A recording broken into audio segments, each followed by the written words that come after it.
What is going on, guys? My name is Okarbos. Welcome to today's community showcase. Now, today we have a matchup between Dark Elves and Dwarves. And look at those executioners. They're actually quite good looking. So, for the Dark Elf army, we have a front line of Blackout Corsairs. 3 of them. They are deployed in front of those executioners.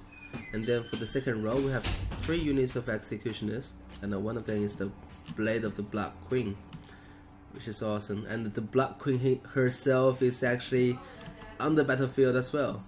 Crow Hellebone is here, and she is rocking that Gaze of Cain, which is basically an AoE rampage mechanic, plus 25 melee attack, plus 25% weapon strength, and plus 8 leadership is no joke.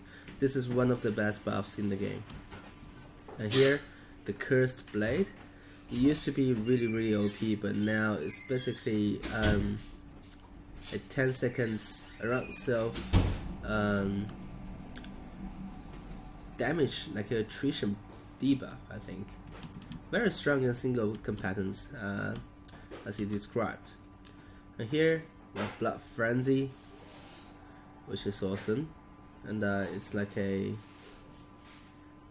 90-second duration, 45 seconds cooldown. I'm not sure whether this is unused or not. I think it works like Lorscan Rampage mechanic, I think, because he got 3 stages. And also herself is Frenzy and immune to Psychology, and as well as 35% physical resistance, which is awesome. Do we have a caster? I think so. We have a caster. We have a Law of Beast caster. There you go. With just Summon Manticore. Here's something I want to comment here, because if you only bring Summon Manticore, it's not gonna be enough to use up your Winds of Magic reserve. A better goal would be using something else, like a Flock of Doom, compared with maybe also Ember Spear. Both very good again here, because if you only bring Summon Manticore, you basically wasted about 40-ish Winds of Magic. And for the backline, we have 1 unit of Sisters of Slaughters. So overall, very strong infantry, which is exactly what you want to do against Dwarfs. And also, we have 2 units of Harpies, 1 deployed really far corner, 1 got deployed, the other one directly on top, and 1 Pharaoh Manticore. I'm not a big fan of Pharaoh Manticore, but I see a lot of players using them nowadays. Also, we have 1 unit of Dark Riders with shields. So basically, this is a very solid Dark Elf army, and I know recently a lot of you guys suggesting that Sister of Slaughters, also like a pure female army, is gonna be really good against Dwarves, and I think so too, because Sisters of Slaughters are slightly cheaper than Executioners, and they're much more resilient in melee, as well as in terms of against the missiles. So their shields and also their physical resistance really help them to stand up against those guns. So for our Dwarf army, we have cannons times 3, which is awesome. But I just want to comment that in my opinion, just in my opinion, I think when you pick 3 cannons, you don't want to stack them like this. I would probably deploy 1 at here, 1 at here, and the other one maybe here. So deploy really wide, and also just chuck your Thunders here, just in between, and everything in range of each other, and deploy your infantry really wide as well. So if you deploy like that, let's say this unit of cannon got occupied, but all this one and this one is still just shooting into this blob. But here, if this one got caught, the other one is next to it. It's very easy because the gap is really tiny, and also the gap here is really tiny as well. So it's very easy for your opponent to actually occupy them. That's just in my opinion, okay? But here we have a really sneaky deployed Author Raiders behind them. So the idea is to use the marked by Author together with Thunders to melt down stuff. I really like the idea. And we also have 3 more Thunders in the front. So this is actually very close to what I would do recently, like my recent build against Dark Elves as Dwarfs. My recent build consists of 3 cannons and 5 Thunders and 2 Rune Casters. Anyways, so for the Lord, we have a Rune Lord. It's rocking that awesome Master Rune of Wrath and Rune. And then for the Runesmiths as well, we have Camera of the Kazarak and also Rune of Wrath and Rune. So for the front line, we have Longbeards, Dwarf Warriors with Great Weapon times 1, 2, 3, 4, and we have 1 more unit of Longbeards and also Longbeards here, and that's it. That's the army. So there are actually 3 Harpies. So also recently, I know a lot of you guys watched The Devil Casted, one of my Dark Elf games. I Vanguard deployed my Harpies, but recently I actually changed my strategy, because if you deploy them, Vanguard deploy them, this is the situation. It could be really bad, because if your opponent just decided to deploy into 1 corner here, it's not like a corner, into 1 side, then the Harpy you deployed here might just get sniped up straight away. So that's not ideal.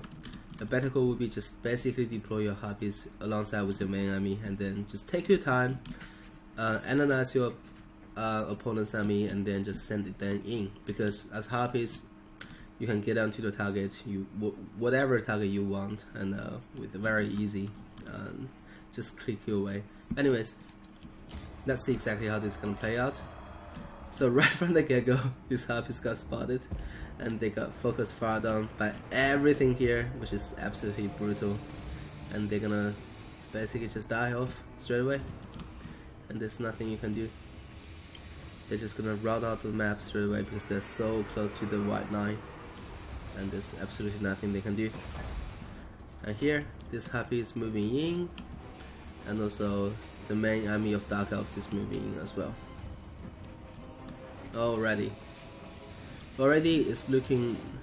Already, Dark Elf player is losing 1 unit of Harpy for free.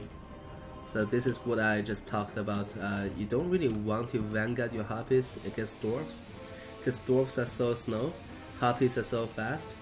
You have a world of time to maneuver your Harpies around the battlefield. Oh, this cannon is actually doing a lot of hurt to the Harpies. Amazing stuff. Wow. Cannonballs are butchering these Harpies, man. Needs to be more careful about your Harpy play. And also, Thunders are firing to the Pharaoh Manticore. Like, if this Pharaoh Manticore... Oh, shoot. That's a Rune of Wrath and Rune. Now this Harpy is gonna just getting absolutely taken care of. That's a Master Rune of Wrath and Rune casted onto the Pharaoh Manticore. That's gonna be 30-ish seconds. Now the Pharaoh Manticore got rampaged and is about to just die off straight away. But I think they bought enough time for the main army to engage here, which is nice. And I still, like, in my opinion, these guys are not good enough for a frontline unit. But, and also, if you check their stats, they have 40 speed, which is way faster than dwarf units. So a better goal would be get these guys involved into the flank or maybe at the back, attack this direction, because they can mop the floor with stuff like Slayers. So I'm not too sure, but I think in this case, because these are all just Dwarf warriors, they're gonna do well against Dwarf warriors, and plus they got buffed by the gaze. So yeah, awesome stuff. And the Summon Feral Manticore is coming in as well. I believe the target is those Thunderers. And Blade of Black Queen, and also the main army is coming in, which is also very good. Blackout Corsairs are targeting those Thunderers. They just needs to push in straight away. And these Blackout Corsairs are actually not doing so well against those Dwarf warriors, surprisingly. And here the Beastcaster actually got about to get killed off straight away. She's not having fun. But the thing is that she already summoned 2 Manticores, so that's all she needs to do this battle. And the Summon Manticore is actually very good here, because you can tie down stuff. There are 3 Manticores on the battlefield right now, and this Manticore is still not moving, needs to do something. But yeah, the Dark Elves are pushing in with the Executioners and those Blackout Corsairs. The backline, the Dark Riders are coming in as well, tie down those ranged troops, and I think at this point when the Murderous powers kicks in and all these Executioners are still online, which is really bad for Dwarves, because I think Dwarf player actually did fantastically dealing with Harpies and the Feral Manticore initially, but the thing is, the second wave of Harpies, when they come back from routing, and also 2 extra summoned Manticores plus those Dark Riders, the second wave really tied up this backline, and also because the cannons are so close to each other, so it's very easy to just basically tie up everything together.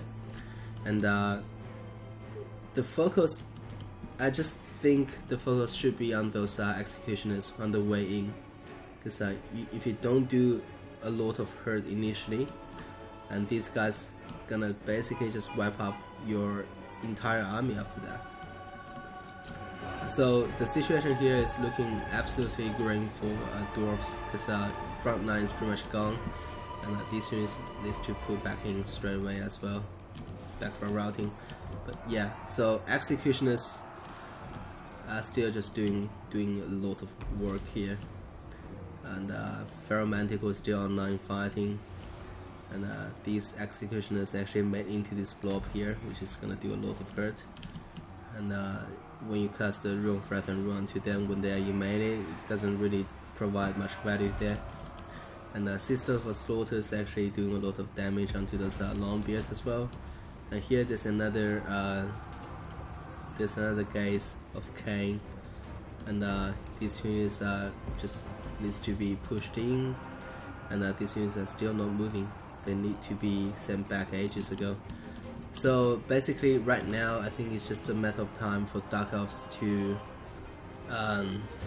basically mop the floor, just kill whatever is left. Oh my gosh, the damage from Crow Collarbone is amazing. Yeah, Crow is doing so much damage to single entities. Wow, that's definitely something I have to try myself. And yeah, it's just too many infantry left through the initial onslaught, and especially Executioners. They are so good against infantry, and all dwarfs have infantry.